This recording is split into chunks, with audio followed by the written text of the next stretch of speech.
Can a catastrophic tragedy actually turn into a person's superpower?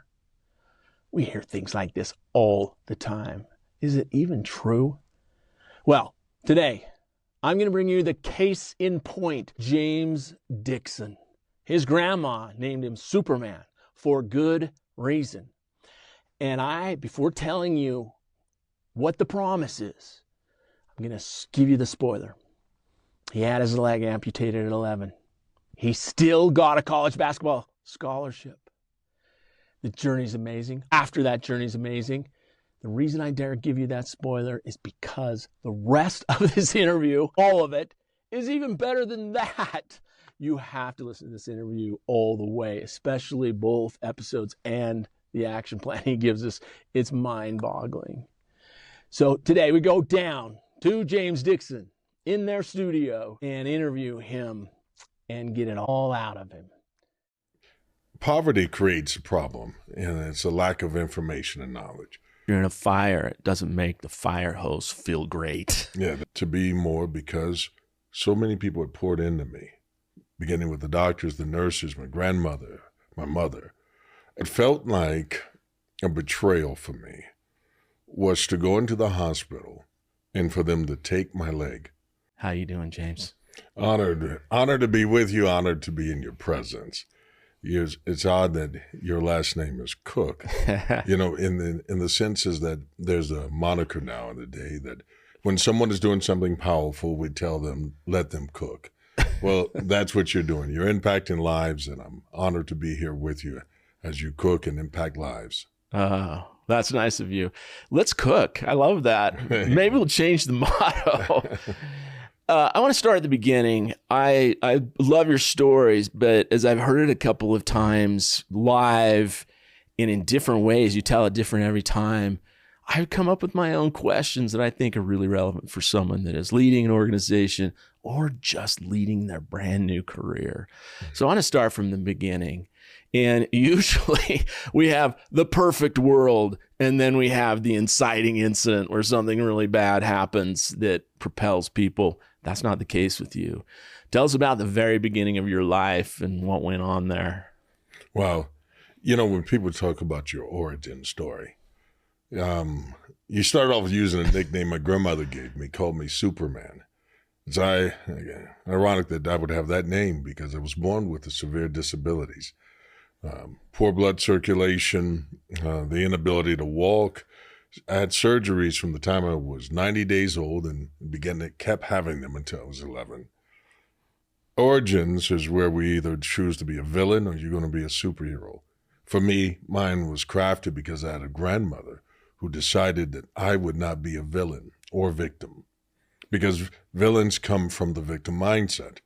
And so being that I was always going to the hospital, going through rehab, developing and coming back from that, it became important for me to be more because so many people had poured into me, beginning with the doctors, the nurses, my grandmother, my mother. And now here I am talking to you. To start off with a disability, never walking until I was 11 on my own. And now I stand beside people who've done great things like yourself. Yeah, well, I want to start just thanking you for sharing some really intimate details and also some shocking ones. So if you're listening and you have a weak stomach, you might want to be careful. But I want to ask you about that early event in a couple of different ways. Maybe first of all, tell us about when and what happened, and a little bit about, you talked about your grandma, which we're going to dig into deeply, but your mom's reaction at some point. But let's go chronologically. Let's talk about when originally and what the problem was and what was done and et cetera.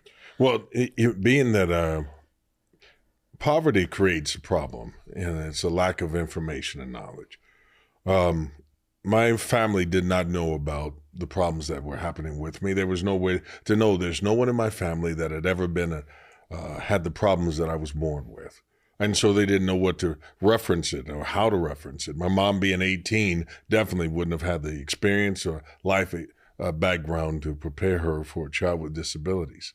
how did it present itself originally? Like Yeah, what was wrong so and what did they know? They never knew what was wrong with me until they did the amputation at 11. As you listen, I just want to let you know that there's more we're trying to help you with. Valuable benefits we've invested in for members of our Bold Encounters Club.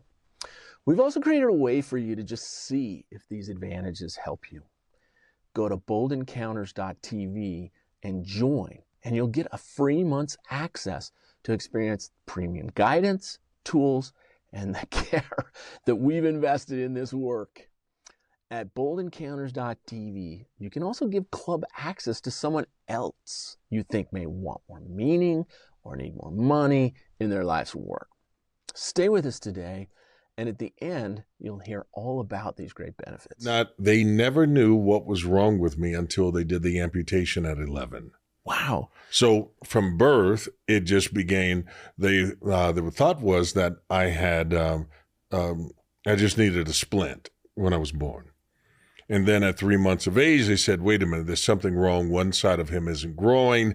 The right side of him is dying. So let's try this. So they took part of my rib cage and they put it on my lower tibia thinking they could cause growth. Wow. Well, the one thing about the surgeries is that they weren't enhancing me. They weren't improving me. I just went surgery, rehab, surgery, guesswork, practicing. And then finally, I had a neighbor who happened to be a Shriner who asked my grandmother, what's wrong with the little boy that's always on the porch? Now I'm 11. All that I've ever seen is hospitals, rehab, come home, hospital. Mm. And now this neighbor who was asking questions, what you call a nosy neighbor, right? But this neighbor butted in because he was born to be this particular person, a Shriner who cared about someone other than himself. And he said, we would be willing, as Shriners, to take care of the medical expenses of your grandson for free if you allowed us work with him. Hmm. My grandmother and mother had to agree to that. And so they took me from Indiana, Anderson, Indiana, where I was born, to Chicago, Illinois, to the Shriners Hospital. There, first time I ever seen kids who were like me. I had never experienced that. I never saw another kid who was sickly or troubled or crippled, as they would use it. And then what you alluded to earlier about the challenges with my mother, my grandmother, is that their lack of knowledge of what would happen, they leave me there, they go back to Indiana. And without my knowledge, without my consent, without any foreknowledge, they amputated my right leg. And that changed my life completely. Mm. And so it's crazy, back then, medical science doesn't know what it knows now, but still we don't know everything. It's not even close. We're not even close to knowing everything. And so they were inadvertently contributing and teaming with this problem or this disease. It was taking from you. Right. And then they were taking from you. And that was dying anyway. Is that right in the case? Right. So it was at the Shriners at 11, they discovered I had poor blood circulation and the scar tissue from all the surgeries left that there was no other choice. But I didn't know that. Right. What felt like a betrayal for me was to go into the hospital and for them to take my leg. Mm. Now, perhaps I wouldn't have been feeling like this was a big deal or scary, but the two roommates I had, finally I got friends. Finally I had kids who were like me. One named Matt, one named Gilbert. Gilbert, who was paralyzed from the neck down from someone throwing him from a balcony of a third story at Cabrini Green projects. And then they had Matthew, who was just a great kid. Mm. Two-parent family, loved on him. No, but he was born with a short life expectancy, and he died at age 8 in my room. Mm. So I see a kid die, and I see a paralyzed kid from the neck down where his mom came to visit him, and she gave up parental rights. And to watch a kid's mom walk away from him for life created fear in me and anxiety, because for my family to leave me in the hospital by myself, a kid dies, and the other kid's mom abandons him. Mm. And then I have a surgery where they take my leg, and there's no adult, there to comfort me, encourage me, or talk me through the emotions of watching an 8-year-old die or a 12-year-old be abandoned. And now my leg is gone and no one is there to walk me through that. That became a challenge. So the Shriners really paid attention, decided to be the ones to get to the bottom of this and help. And yet they inadvertently put you in a situation like you felt, like you just felt. Right. Wow. But I think of it this way. Sometimes, and this is for those who are entrepreneurs, you can be in a situation where you're in too small of a tank. My small city of 56,000 people with an average income of 28,000 did not allow the skill set, talent, or have the knowledge of what to do with me. I go to Chicago, a larger base, pool of people, bigger hospital who specialize in dealing with children with disabilities. Yeah. They came up with a solution. I just wasn't prepared for it. Sometimes you can be thrown into a big tank and you think it's overwhelming, and it felt like that. But that sometimes can be the thing that changes all times for you. So I went from the disability, feeling rejected all my life, to losing the leg, to finding out that was the best day of my life. I just didn't know it then. Yeah. If you're in a fire, it doesn't make the fire hose feel great. Yeah, that's right. So you're alone, you're feeling that way, and then go forward and you're recommunicating with your mom, and that's really an interesting moment. See, what you're alluding to, my mom, she comes in after hearing that I had a behavioral issue that day. You see, when the doctor came in to visit me after the amputation, I was angry because I felt betrayed. I trusted the nurses, I trusted the doctors, and they took something from me. Losing a limb wasn't a choice that I had. They made the choice for me. As a result of it, I think betrayed might be the only word that fits, because there was no one in my family there to tell me about it. Were you feeling that way about them? I mean, hey, where are you? Everyone. Yeah. Everyone betrayed me. Because they to wake up, your leg is gone, and they didn't tell you they were going to do it. That's where you don't trust the medical staff. But for your family not to tell you, it felt that way from them as well. Yeah. And so when the doctor came in, I was angry and I expressed my anger. As a result of it, they share an update, I guess, on a phone call with my mom. And all she can think of is that she had reared me with the idea that you do not disrespect adults. And my disrespect was to show any anger or attitude towards adults. And so my mom comes in as a disciplinarian days after I've lost my leg. And when she walks in, I'm already fearful now because I've just watched Gilbert's mom turn over her parental rights and walk out with her son begging. I've watched Matthew die in a room with me. And now I'm sitting here and my mom's walking in, and I'm just scared that she won't come back. But she walks in, she's angry, and she says, "What's this I hear that you were talking back to adults? Not, how are you? How do you feel? Wow. Are you in pain?" And so I apologized to her. And she was like, "You will apologize." That was the conversation. You will tell him you are sorry. You will never again, and I better not get another call like this. Disciplinarian came out. But I am still struggling. I have this thing called phantoms now. It is the part of my leg that they've taken off. It is cramping. It is hurting, even though it's not there. Because mentally it's there, even though it's not there physically. The struggle is there. And a nurse who's been encouraging me, been telling me, "James, one day you're going to do some great things." I was like, I appreciate that. She lifts my head and tells me again, "James, you're going to be able to play sports, you'll run." I've never done this stuff in my life, but I begin to lean on her experience and trust her. Her bedside manner, her communication skills were immaculate. But when my mom walks in, the nurse happens to be there.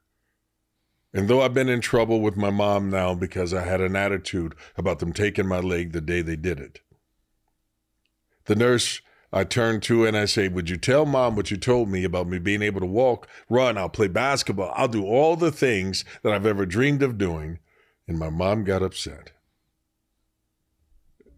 She thought about the fact that I've never done any of those things in my life. And it sounded like I was just making up something. And maybe it was a wish to her. But she looked at it as, if in your resume you've never done this before, then how will you ever do that? Mm. And since I was dreaming, she thought it was her job to bring reality. And so when I said, Mom, I'm going to play basketball one day, and I've never even taken a step, I've never walked on my own, my mom decided to slap me into reality. And so she literally slapped my face. I grabbed my cheek, and I remember turning towards the nurse, and she said, look at me, I'm your mother. It was at that moment I was afraid of losing her again. Mm. And so then I look at Mom, and she says, now tell me you know you're a cripple. That's all you are. That's all you ever be. And so I put my head down. And something inside of me broke, and I had to admit it. I was like, yes, ma'am, I am a cripple. It's all I am. It's all I will ever be. And she slapped you till you acknowledged that verbally out loud. It wasn't just an acknowledgement. I had to declare it. Mm. There's a difference between acknowledgement and declaration. Mm-hmm. A declaration is cemented into you. Mm. I believe that was the facts now. That this nurse who had been talking to me as kind as she was had been lying to me. Mm. And so if it wasn't for that same nurse realizing that, she couldn't win in that situation.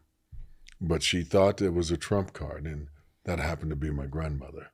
Mm. And so she made the phone call, got my grandmother to come from Anderson, Indiana, without the ability to read and write effectively, get on a Greyhound bus on her own, show up in the hospital, and I could hear her calling out that, where's my baby? Where's Superman? And when I heard her voice, she comes in and she tells me to get up, go to rehab. She believed that I would be able to run, walk, play sports, and all those things without me even getting to the line that that's what I wanted to do. Mm. She had already seen it. She's the one who had been planting it in me all along, and it's though the word cripple was a common vernacular for children with disabilities then. In fact, Shriners Hospital was Shriners Hospital for Crippled Children. Right on the sign. Right on the sign. Mm-hmm. And so we go from that cripple thing. She always said I just had kryptonite. I am not a cripple. She rid me with the concept and the idea that you got to go through something to become something. And that literally was her mantra. And so when Grandma came in and told me I could get up, man, that's all I needed. I needed her. I didn't need the rehab. Her words were the elixir. The rest of it was just repetition. Mm. I want to ask you to speculate a little bit. You don't know this. I doubt you know it. Maybe you do. But so the nurse calls Grandma, and I'm just picturing the drive or the walk in the hall or wherever it happened. She had to actually do some work mentally. She had to think of the episodic details of the vision that she was about to paint with you, because very few people can just not think at all and show up in a room and say the right things that you just expressed that she said. Do you know about that set of thoughts and her preparation to enter the room? I can tell you about the person because I had seen her in every situation. Since I lived with Grandma, I didn't live with my mom. By living with her, she became the voice that was always in my head, always in my ear. Because I had always recovering from surgeries, Grandma was my caretaker. And so I used to sit around and listen to her in the conversation from the time she talked on the phone or talked to the neighbors or relatives. Speaking in the moment was a super power that she possessed. So it wasn't that she had to rehearse it. She just pulled it out of her living. for her to have actually lived through true racism, for her to have endured abandonment from her husband, abuse, all of those things, rearing 9 children and 1 dying because of a mishap. Every one of her dreams that she had in life had kind of failed, been dormant. But like a cicada 17 years later, right? Her daughter's 17 now. By the time she's 18, I'm born. By the time I'm 11, my mom's still immature, still developing.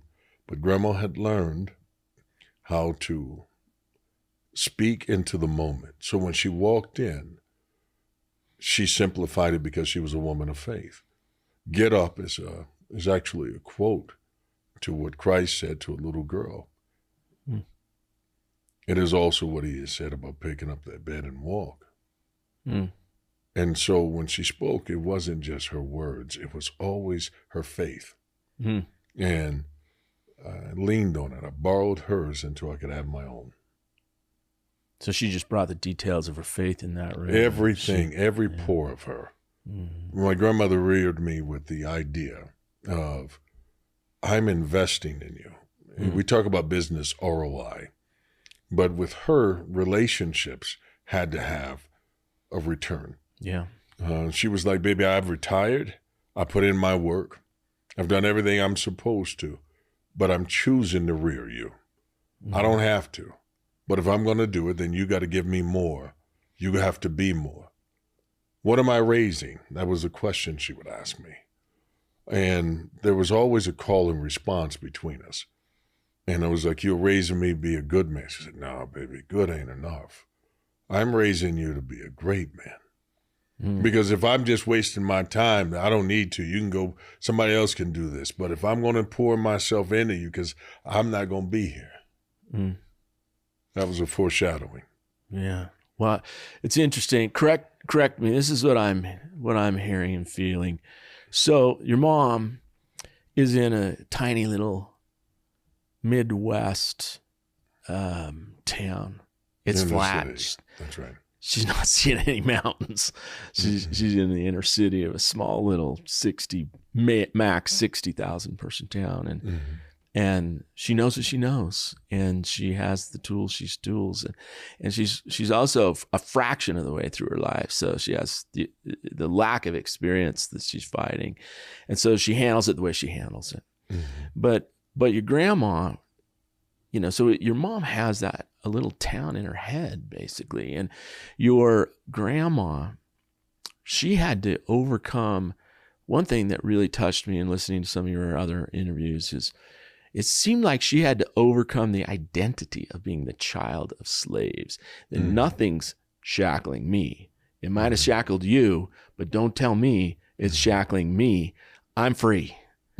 Is that close, or correct it? Because I have no idea. Let me give you her quote. We are not the descendants of slaves. You see, a slave is a present tense, someone who is controlled and limited by the fact that someone else owns you. Yeah. You never hear any other people group refer to themselves as slaves. And so she refused to. It was the fact that we were born from survivors. The slaves died. The slaves are the ones who were controlled. Free men are different. She came through the era where men were fighting to be men, wore signs, held them up and said, I am a man, and fought for the sense of dignity. The spirit of rebellion that was wrapped around faith that was like, I just will not be a possession. And as a result of it, she refused to allow anyone or anything to confine or define her as we are descendants of slaves. We are survivors. And because we are survivors, we are more. We are built to be more, and I require more. I request more. I demand more. There was never a time I got to say, Grandma, my leg hurts, this, that, and the other. I never got to give an excuse. I had to work in the garden. I had to work on a farm, bale hay. I had to do all these things. I had to develop skill sets. I had to learn to cook. I had to be independent, to not be a slave or conditioned by my atmosphere. It was different. Wow. The question could be asked, what was different between my mother and my grandmother? The difference is this. And my mother was born with kids who have a sense of success or born on that road of success will often take a detour and not appreciate the road that was paved.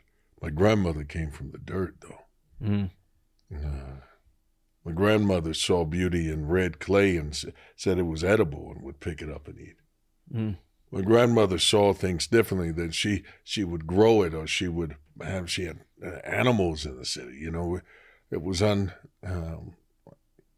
think we were the only ones that had chicken coops and pigs and stuff like that living in the city, but she came from the country, and everything that she had was about you merit it. No one owes you. Mm. And so whether you're disabled or you feel disadvantaged, nobody owes you.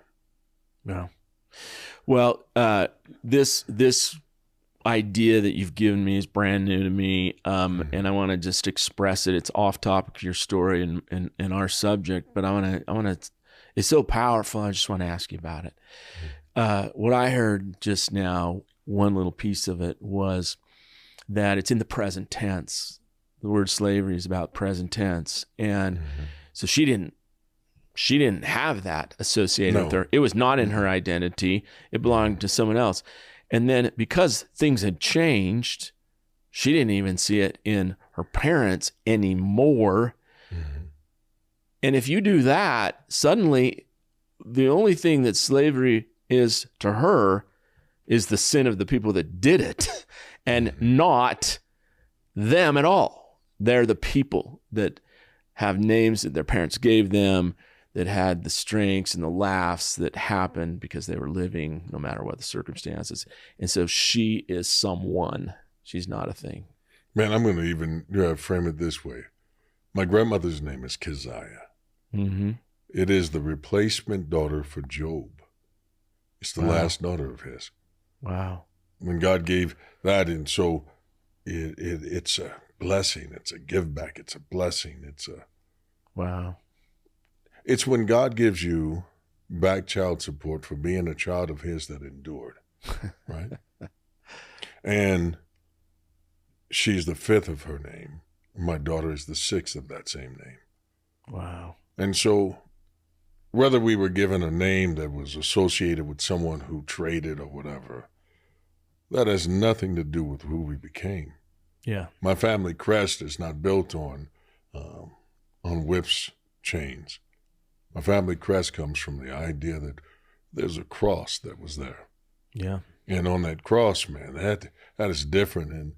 And in it, our belief was that in the Lamb's Book of Life, man, your name can be written there. Your name. Yeah. And when you have purpose, and that's why she would ask, what is your name? I'd be going outside to play with kids or whatever, and then grandma would say, what is your name? And the reason why she would ask my name is because I carried hers. Mm. And it was important for me to remember that I represented more than myself. I represented her. I represented the kingdom. I represented what she hoped for.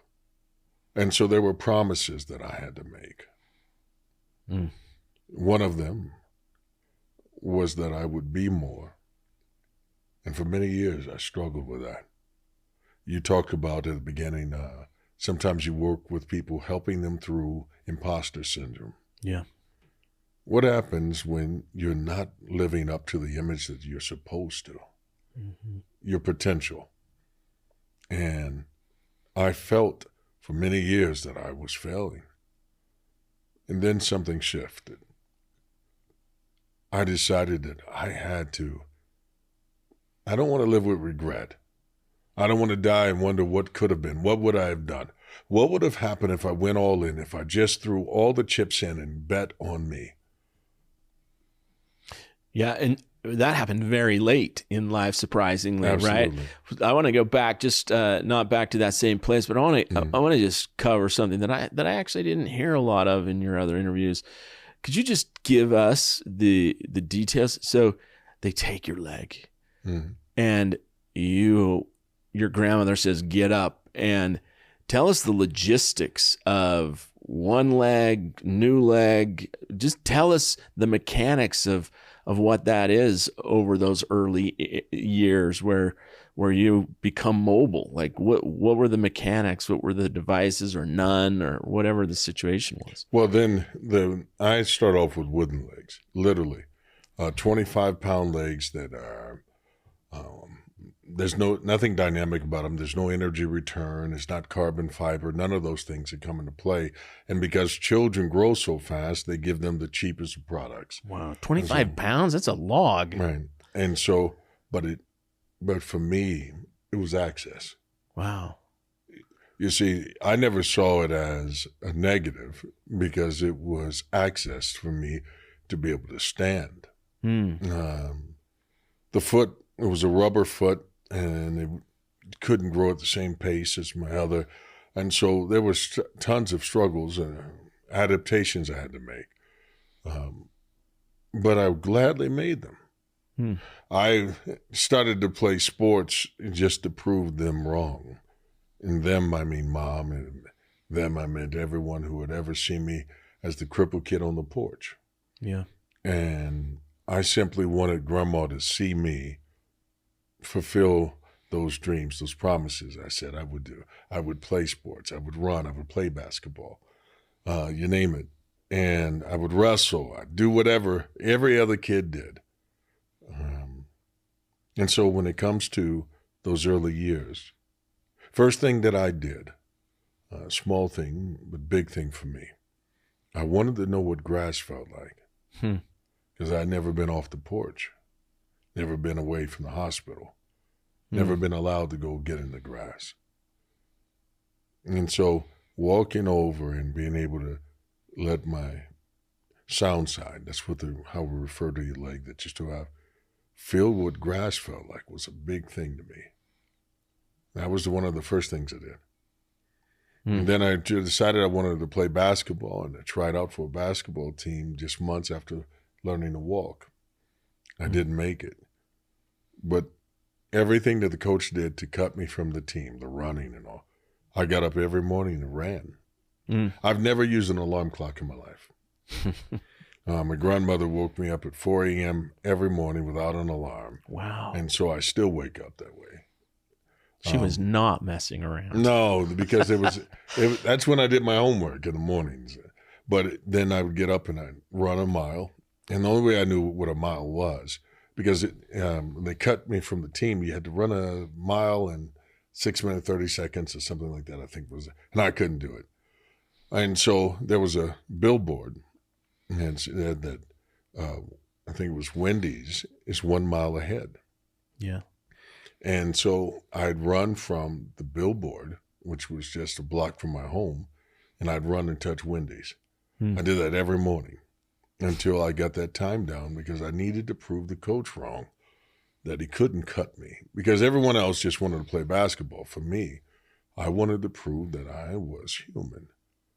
I was just as good as they were. I needed to make the team.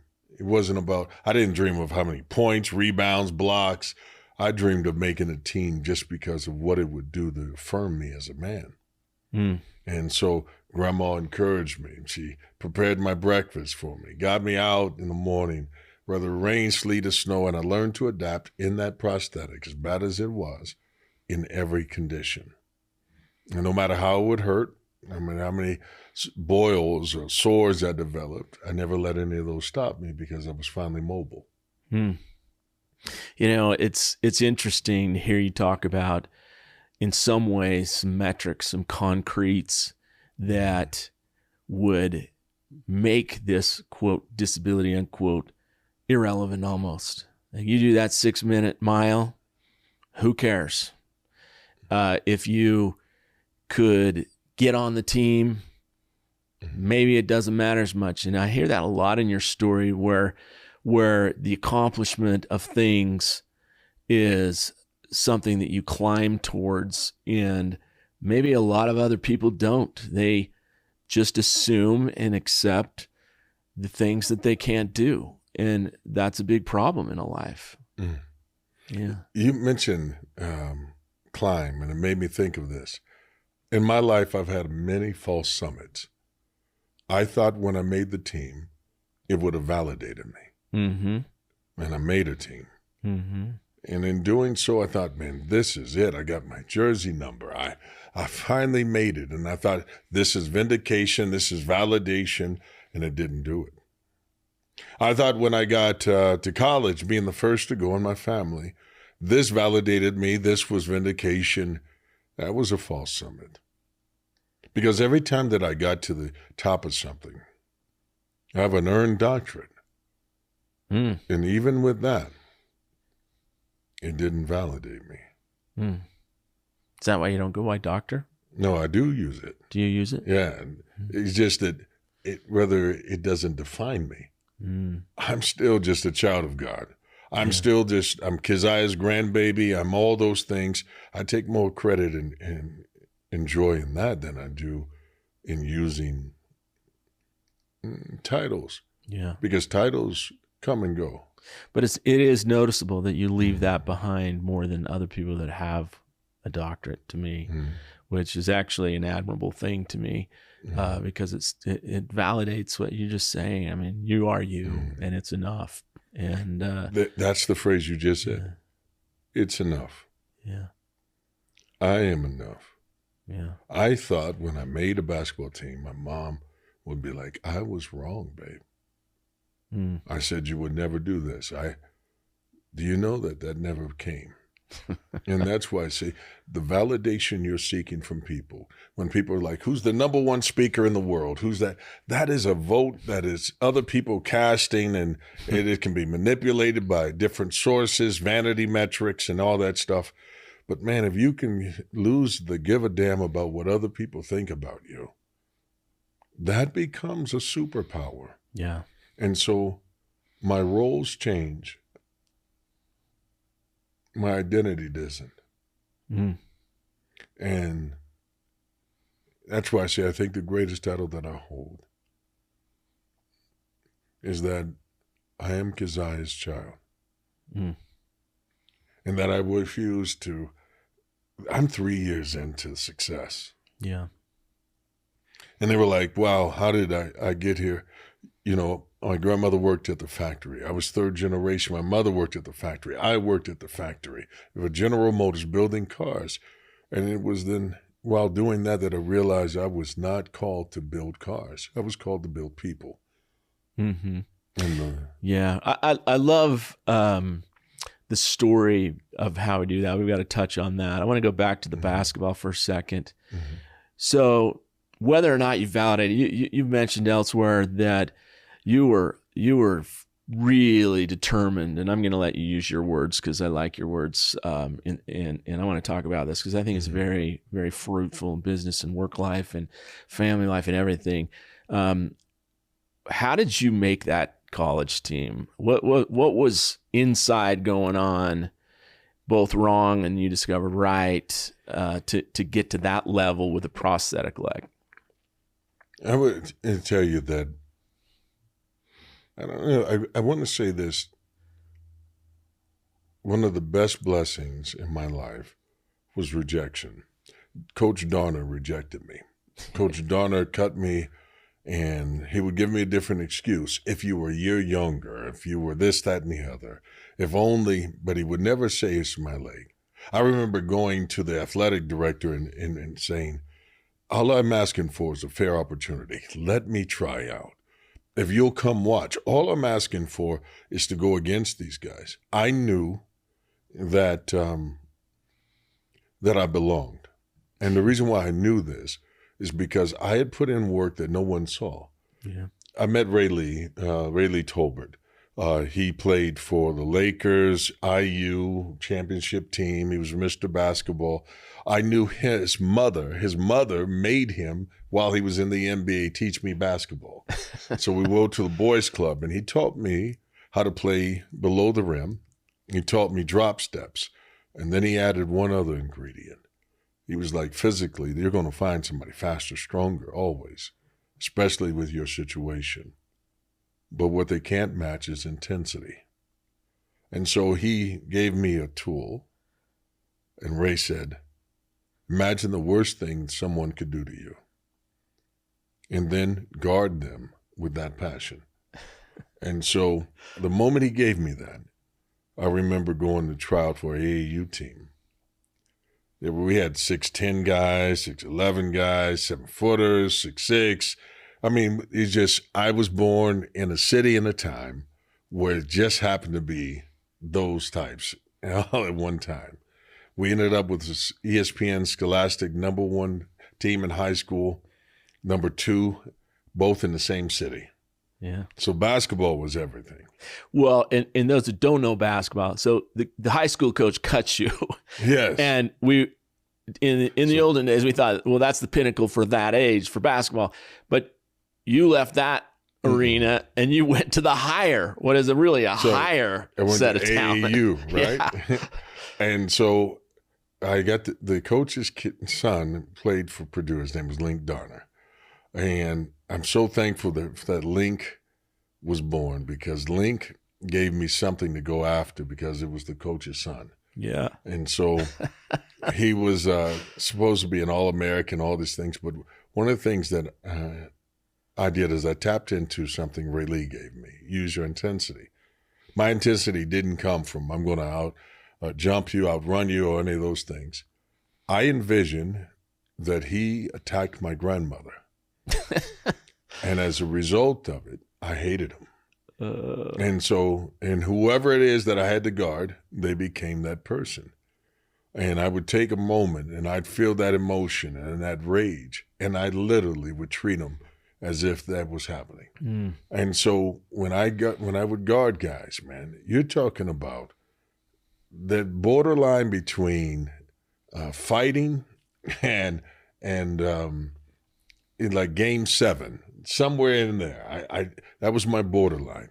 Yeah. Either I made you either you were going to match me or I was going to intimidate you. And being 6'4", I think it was probably about 225 as a junior in high school. By the time I was a senior, I'm 250. And so I developed, grown into my size. And by then, even with one leg, I decided I was going to take everything that everyone ever held back. I wasn't going to wait for you to open the door. I was going to rip that door off. Mm. And it just so happened that NBA players who you know today, Grant Hill, Jason Kidd, Sean Bradley, those guys came into my town to play in the McDonald's All-American game. Mm-hmm. And then one of the guys I knew, Coach Bates of Anderson University Christian College, they got the scrimmage against them, and I asked to be able to get in that game. And so he allowed me to go in, and I got to guard a kid named Damon Bailey, who was the star of stars. He was the biggest name out of all those kids. And it was back then, you remember there was the only way we record, today you use your phone. Back then, there was this big monstrosity. You had to be strong to have a camera. And so my grandmother had bought one of those things. And she came to watch me play. And I wanted to get in the game. I wanted to guard him. Mm-hmm. And when my grandmother walked into the gym, I see her. And I go to the coach, and I started what became one of my leading speeches around the world. And I started saying to the coach, put me in the game. And he was like, yeah, I'll get you in. I'll try to get you in. I was like, Coach, I don't care if they're bigger. I don't care if they're faster. I don't care if they're stronger. They'll never give you what I got. Put me in the game, Coach. And I just kept saying it. And Coach Bates was like, I'll get you. I was like, Coach, you got to put me in the game. And the more I kept doing it, finally it gets me in. It was almost like you're saying, look, put me in, or we're going to have a scene here. I was going to get in one way or the other, brother. I promise you that. You want 6 players on the floor, or do you want 5? Grandma was there, and she had never seen me play. Let me ask you one other. I wasn't going to let that go. Yeah, let me ask you one other thing. I've heard you say about this moment or similar moments that it wasn't just about the grandma too. You added a second motivation, which was this guy's in the way of my future. Everything. He represented everyone that had ever said no to me. He represented everyone who had said I wasn't enough. He represented every aspect of if you could wrap up Hitler And everyone else, he was all those at once, and I needed to save the world by destroying him. Yeah. And in the basketball way. yeah, it didn't matter. We were going to fight if I had to. But I needed a scholarship. Yeah. I needed an opportunity. I didn't have the finances to go to school without it. Yeah. And I didn't have any other avenue to go through. But I knew if I took advantage of that moment, and I think that's the problem with most people, is that in that moment, they don't capture it. They don't rise up to it and go after it. You have to go after it with everything. Yeah. And maybe you have to have nothing in order to have that desire. Oh, I love that interview, how I enjoyed it. If you want to watch the second half of this interview, go find it, search, make sure you find it. Make sure you wait for it if you have to. If you need to join premium, join premium. And make sure you get the action plan by doing that too. Go find it now. You'll be so grateful. The second half is even better than the first. See you there.